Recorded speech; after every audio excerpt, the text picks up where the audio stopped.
इस pest resistant plants basically कुछ ऐसे ऑर्गेनिजम्स होते हैं जो कि पैथोजेनिक होंगे, मींस जो कि डिसीज़ कॉजिंग होते हैं।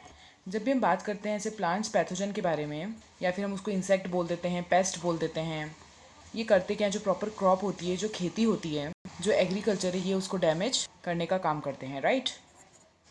तो यहाँ पर भी हम पेस्ट के बारे में बात करें, लेकिन हमारा जो मोटिव है वो ये है कि किस तरीके से उन प्लांट्स को पैथोजन से, पेस्ट से बचाव दिलाएं। तो हम यहाँ पर कौन से पेस्ट के बारे में बात कर रहे हैं, तो वो है नेमेटोड। इसमें वॉर्म्स आते हैं, ये हम जानते हैं। अब कुछ नाम जो आपके एनसीईआरटी में गिवन है, मेलॉजिगाइन इंकॉग्निशिया। ये जो नेमेटोड है ये रिस्पॉन्सिबल है प्लांट्स की रूट में इन्फेक्शन करवाने के लिए। अब कौन से प्लांट में इन्फेक्शन करवाता है ये, टोबैको प्लांट में। अब टोबैको प्लांट के कौन से पार्ट में, रूट्स के अंदर ये इन्फेक्शन करवाता है। अगर ऑब्जेक्टिव में ये क्वेश्चन आता है कि जो नेमेटोड है वो कौन से प्लांट में करवाता है इन्फेक्शन, तो आपको बताना है टोबैको के अंदर। अगर वो पूछता है कि कौन से टोबैको के कौन से पार्ट में इन्फेक्शन करवाता है, तो उसका आंसर क्या होगा, रूट। और कभी कभी ये क्वेश्चन आ जाता है कि वो कौन सा नेमेटोड है जो टोबैको प्लांट की रूट पर इन्फेक्शन करवाता है, तो आपको उसका आंसर क्या देना है, मेलॉजिगाइन इंकॉग्निशिया, ठीक है। बट यहाँ पर हम रेजिस्टेंट के बारे में भी बात कर रहे हैं, तो जो हमारा एम है वो ये है, हमको टोबैको प्लांट को इस इन्फेक्शन से बचाना है। अभी करता क्या है प्लांट के अंदर जाकर, तो इसके पास में एक स्पेसिफिक जीन है जो कि प्रोटीन्स को कोड करने के लिए रिस्पॉन्सिबल है। तो जैसे ही ये पर्टिकुलर नेमेटोड प्लांट के अंदर एंट्री लेगा, तो वो प्लांट के अंदर करेगा क्या, देखो प्लांट के अंदर जो जीन होंगे, अब जो जीन है वो उसका काम क्या होता है, मैसेंजर आरएनए की फॉर्मेशन कर देंगे। फिर ये जो मैसेंजर आरएनए है ये ऐसे प्रोटीन की फॉर्मेशन करता है जो कि इस नेमेटोड की ग्रोथ के लिए बहुत ज़्यादा ज़रूरी है। देखो मुझे जैसे ही पता चला कि ये जो पर्टिकुलरली नेमेटोड है ये प्लांट के अंदर जाता है, तो प्लांट के अंदर जाके इसका डीएनए सबसे पहले ट्रांसक्रिप्शन करेगा, मींस मैसेंजर आरएनए के अंदर बदल जाएगा। फिर वो जो मैसेंजर आरएनए होगा वो क्या करेगा, ट्रांसलेशन की प्रोसेस करेगा, मींस प्रोटीन सिंथेसिस होगी। अब क्यों ये प्रोटीन रिस्पॉन्सिबल है, क्योंकि ये जो पर्टिकुलरली नेमेटोड है जब वो ग्रोथ करना चाहेगा, उसको अपनी जब ग्रोथ बढ़ानी होगी, तो वो इसी प्रोटीन की मदद से अपनी ग्रोथ करेगा।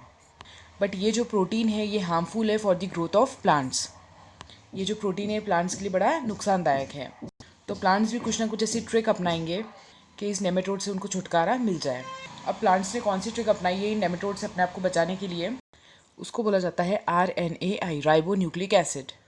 आई का मतलब क्या होता है, इंटरफेरेंस। बेसिकली हम जो बात कर रहे हैं राइबो न्यूक्लिक एसिड, और आई का मतलब क्या हुआ, इंटरफेरेंस। अब इंटरफेरेंस का मतलब क्या हुआ, इंटरफेयर करना या फिर डिस्टर्ब करना, ऑल्टर करना किसी भी एक्टिविटी को। अब ये जो टोबैको प्लांट है, इस टोबैको प्लांट के अंदर जब भी इस नेमेटोड की एंट्री होगी, तो वो कुछ ऐसे प्रोटीन्स को रिलीज़ करेगा जो प्लांट की ग्रोथ के लिए हार्मफुल होते हैं। इसीलिए प्लांट्स ने एक मैकेनिज़्म को डेवलप किया, और वो जो मैकेनिज़्म था वो किसके लिए था, सेलुलर डिफेंस, मींस अपने आप को बचाने के लिए।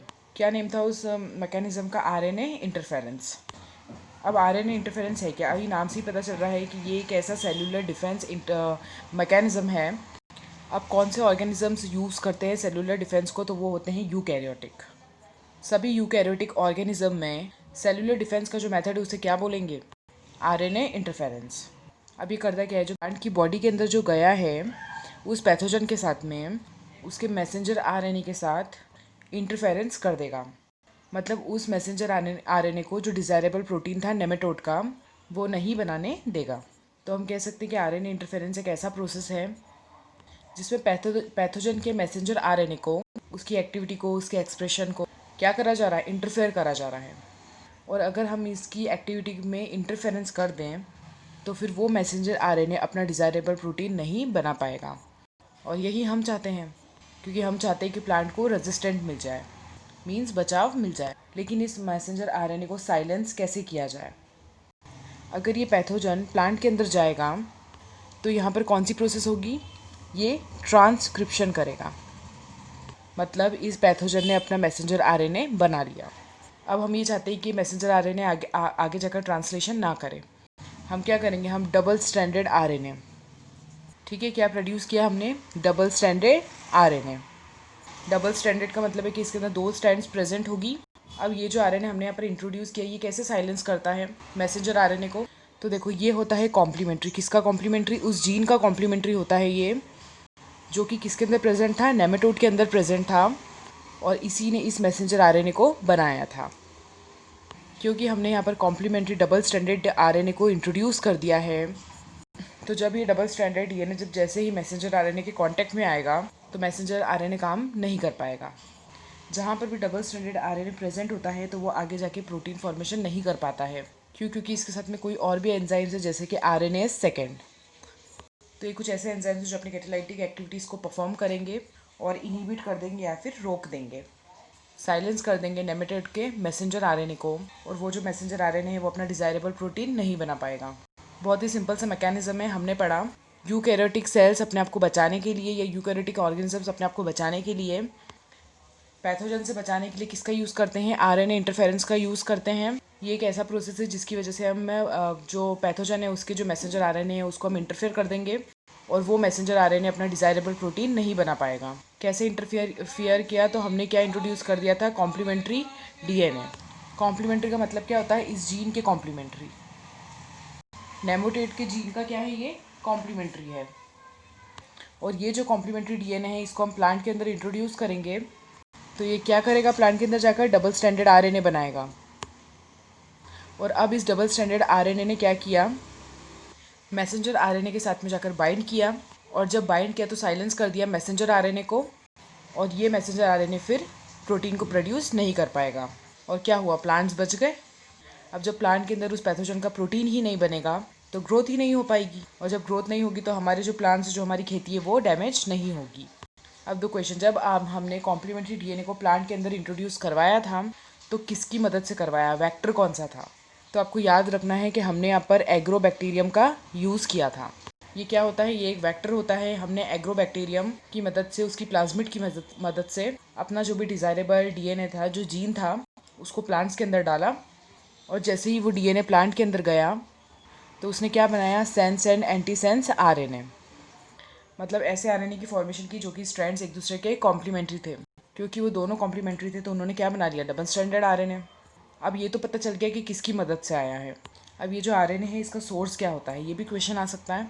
तो हम कुछ ऐसे वायरस में से आरएनए निकाल सकते हैं जो कि क्या हो? रेट्रोवायरस हो, जिसका जेनेटिक मटेरियल आरएनए हो। तो फर्स्ट तो हो गया virus with RNA genome, means ऐसे वायरस जिनका जेनेटिक मटेरियल आरएनए होता है, उनसे ले सकते हैं हम हमारा डिज़ायरेबल आरएनए का सीक्वेंस। दूसरा जो होता है वो होता है ट्रांसपोजोन्स, ठीक है, मीन्स जंपिंग जीन्स। कई बार ऐसा ऑब्जर्व किया गया है कि कुछ जीन्स ऐसे होते हैं जो एक दूसरे के साथ अपनी पोजीशन को इंटरचेंज कर लेते हैं। अगर जैसे मैं आपको कुछ सीक्वेंस बताऊं, ABCDE, अब हमको चाहिए था AECD, ठीक है, तो हो सकता है कि ये अपनी पोजीशन चेंज कर लें, ठीक है, ये इंटरचेंज कर ले और हमें हमारा डिज़ायरेबल जो जीन है उसका सीक्वेंस मिल जाए। तो जंपिंग जीन्स यानी कि ट्रांसपोजोन्स ऐसे एलिमेंट्स है जो कि पोजीशन चेंजेस करते रहते हैं, ठीक है। तो ये था आपका पेस्ट रेजिस्टेंट प्लांट्स।